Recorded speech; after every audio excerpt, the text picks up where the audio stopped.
Hello, good morning, good afternoon, good evening. My name is Ray Niles, and I'm the designer behind Red Barn Samplers. You've stumbled in to the 13th episode from Red Barn Samplers. I have a lot of things to share with you today, and some of them are first-time announcements. Others of them are reflections from my recent trip to England, a new design, and one that's currently in the works. So settle in, grab your favorite beverage, and let's get started. So several of you have already reached out to me and said, we love Maggie Pepperell, and Maggie's a small little red. And again, whether you are a sampler stitcher or not, this may be something that appeals to you. You could also start sampler stitching if you weren't. I had shared this earlier, but Maggie actually stitched this when she was about 9 or 10 years old. And it's her standard 4 1887 submission. She had to submit this to her teacher to let her teacher know that she was able to do the work appropriately. So again, I just love this little sampler. Here's what the model looks like. And again, the model was stitched all one color using Soie d'Alger number 946. And it was also stitched on Wild Honey, Legacy Wild Honey by Access Commodities. So again, just a really sweet little sampler to stitch, very quick as well. Here is what the original looks like. You'll notice there's some discoloration down the middle and across the middle. My guess is this was probably folded up in someone's closet for a very long time or in a drawer. And because of that, it actually has some crease stains. So here we go. And again, she's a nice little addition to any collection. So aside from Maggie, I also was asked recently, tell us a little bit more about what you're working on. So I'm very happy to say that I did complete Isabella Roberts, and I just have a little photo of it here. But Isabella Roberts is a very, very large sampler done in Berlin wool. It's actually at the framers as we speak, and I should be receiving it later this week. But what's appealing to me for a couple things is the two dogs, obviously. I love the red Solomon's Temple. And the border on this, when I took the back off, is actually kind of a cantaloupe orange. So very pretty border. I've also included, for anyone who's ordering anything, a little freebie that's from this sampler. It's one of the flowers on the side. So this is just a little pin keep that I made, and then I finished it using some velvet from the back from a Hobby Lobby, probably a clearance bin actually. So again, if you're interested in getting this, when you order anything, it'll be included in your order. I also wanted folks to know that I have finished, I think this little guy is so cute. I have finished one of the little Cavalier King Charles Spaniels into a pin keep, and I just think he's darling. Just a really sweet, quick little stitch, and the finish is very simple. It's just ruching from using binding for ruching. So again, just a nice little way to celebrate Isabella Roberts. This is the chart that you would all get if you order anything, and I'll include that in there. But a very quick stitch, something you could do very quickly and share with a friend or add to your own collection as well. A couple other things to talk about today is several of you have seen what I have announced on social media, and that is the hoop stack. And currently the hoop stack is available in red, kind of a red swirl marble, blue, kind of a dark blue swirl marble, and then kind of a sky blue swirl marble. And the response has been overwhelming. I do have a wood choice coming. It's just not available yet, but it will be available probably in the next week or two. So if you don't like any of the acrylic, you may like some of the wood, but let me show you what that looks like. Now, what I find most appealing about this, besides the color, is that, you know, we use these tools all day, every day. And I may not have as many queen hoops as my good friend Brenda does, but I've just tried to add those to my collection as I find them. Some of them are from garage sales or estate sales, but I'm not paying exorbitant prices to get these little hoops to add to my collection. But I sure like the way they look on my hoop stack. I've also got some Princess and some Duchess, as well as some Gibbs and some Hold Tight as well. So if you're looking for a way to display your hoops This may be something you might be interested in. This one is the red. And again, this hoop stack holds, I believe, about 12, maybe a few more depending upon how wide your hoops are. Maybe a few less depending upon how wide they are. But 7-inch, 6-inch, 5-inch, and 4-inch. And I was even thinking if you wanted, you could almost stitch something here and mount it on there as well. I do have the Red Barn Samplers logo down here at the very bottom. You can see that right here. Tried to put it in a place where it wasn't very easily seen, but also wanted people to know where it had come from. So if you're interested, these are available on my website with a wood option coming soon. So again, just maybe something you want to use to show off the hoops that you have that are in your collection. I also, as many of you know, you followed me on social media, I traveled to England, got home a week ago, fantastic trip. A friend and I traveled there, and part of the reason for traveling was I wanted to do a trip for my birthday. And I happened to have turned 60 in January, and I wanted a trip to commemorate that. And a good friend of mine said she would go with me. And I also wanted to go to the Royal School of Needlework, as well as perhaps even get into the Foundling Museum. So I have a couple things I want to share with you from my trip, and maybe a couple stories to share with you as well. So the first one happens to be a book that I grabbed while I was over at the Royal School of Needlework. So I did the class on a Saturday morning. It started at 11. It was to be done at 1. We actually started a little bit late, so we ran a little bit late. The lady gave a lecture on schoolgirl samplers and the different types of samplers. We were able to see into the studio and actually be in the studio for the Royal School of Needlework. Unfortunately, we were not allowed to take photos, but I do have some photos that I'll be sprinkling in here so that you can see them.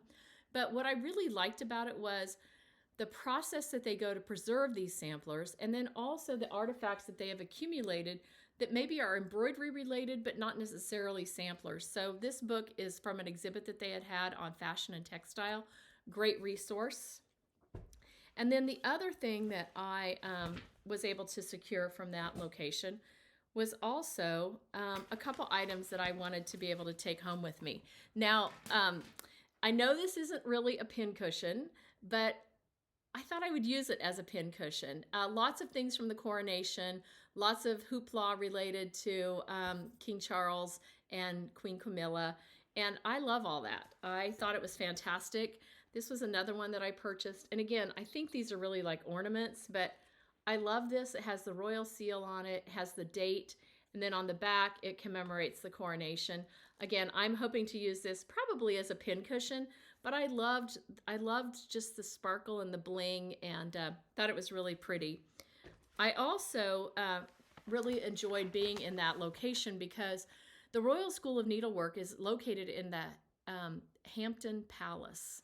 And that's a beautiful grounds as well. I didn't get a chance to actually tour all of it, but I hope to go back because I really did enjoy it. And am looking forward to returning in September. I have an event I'm attending in September, and so I will be hopefully able to hit some of these other locations when I go back. Aside from the Royal School of Needlework, one of the things that they shared with us, and you may all be aware of this and maybe not, is the Royal School of Needlework Stitch Bank. And what this is, it's a website that shows you not only the types of stitching that we may encounter, but how to complete those stitches. And I found it a wealth of information. The lady that was doing our lecture said that they continually are adding to this bank of stitches, and as such, making these stitches available to all of us who maybe don't have any information about how to create those stitches or even information about how they would be used. So you may want to check that out. She also shared with us a podcast. Now, I've shared with you the podcast Haptic and Hue before, and I love that podcast. I think it's very informative. Lots of interesting information is shared on it. But she shared one by Isabella Rosner, Rosner, and it's called So What? And it's S-E-W, kind of the play on the word so, but it's called So What? And again, I really thought that that was a great resource. She also shared two other books with us. One is called The Needle Excellency by John Taylor in 1631. Again, this book is available in public domain. I've shared the link with you here if you want to download it and take a look. But she referenced that a couple different times and said that since the invention of the Gutenberg press right around this time period, it was a great way for this man, John Taylor, to make money because he included in his book advertisement. And so I found that very interesting as it related to needlework. And then the other book she referenced was a book called The Little Girl's Sewing Book by Flora Klickman. And again, I will reference both of those and provide you the links as well. But great resources to be able to add to your collection or to read on your leisure as maybe you're on a vacation or looking to do something with your time. Aside from going to the Royal School of Needlework, I also wanted to go to the Foundling Museum. And part of my interest in the Foundling Museum, I'll just be really honest, is because I've heard Nicola Parkman speak about it on numerous occasions as it relates to the type of textiles and the types of tokens that were left when the mothers left their children. So this was one of the books we received. It's called Finding Family. And this was an exhibit that they currently had going on in the basement. And it kind of explained the exhibit, which I found to be very fascinating. And then on the first floor of the museum were exhibits related to the types of tokens. So a mother would take her baby or small child and leave the child. And then what they have are the tokens that were left that were part of the history of the child who was left. So this book kind of talks about the tokens. And then this book talks about Threads of Feeling, and it's the London Foundling Hospital's textile tokens from 1740 to 1770.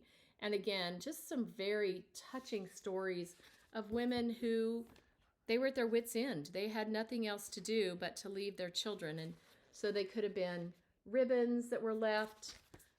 There could have been hankies that were left.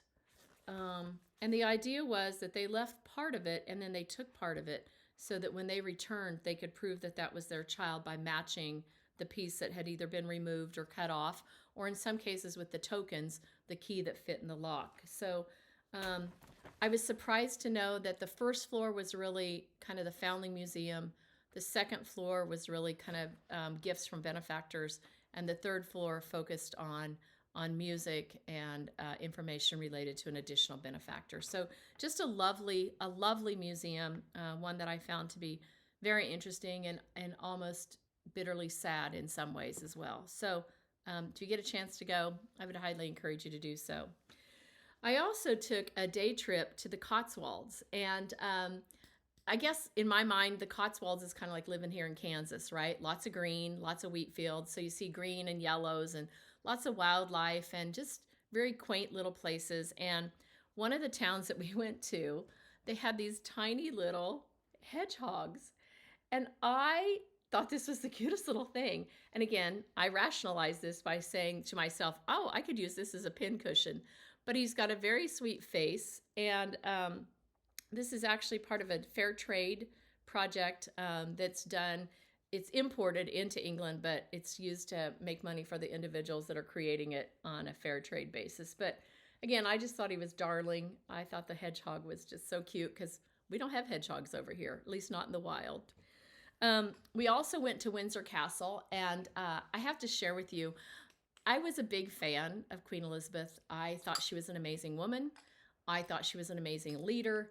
She had weathered storms at a political level, at a global scale that you and I will never, ever, ever have to endure. And she did it with such grace and such confidence that part of the reason I enjoyed going to Windsor is we were able to file past her final resting place. And there was I don't know if it was a guard or just a host that was standing there. And it was very reverent and very almost spiritual, I guess, in a way. But for me, it was just like kind of emotional that I could actually walk past where this woman, who was a great leader, had been buried. And I was surprised at my reaction to that. I didn't expect that. But nevertheless, just thought she was an amazing woman. And as you get done at Windsor Castle, you can go into these little gift shops that are right on the premises. And I had picked up one of these a year ago when I had gone to Scotland. And this one is just a little trinket box, I guess. But on the inside, there's writing, and it just says, "May flights of angels sing thee to thy rest." and it was done to commemorate Queen Elizabeth's passing, and it's part of what's officially available through the Buckingham Palace collection, I guess. So this was one that I really wanted. I really liked it. I don't know what I'm going to do with it. I'll probably put it in one of my cabinets back here, but I thought it was lovely.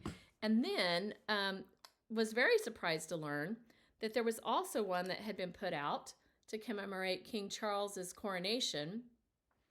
And again, it's got the back with the seal on it, and it just says Buckingham Palace coronation.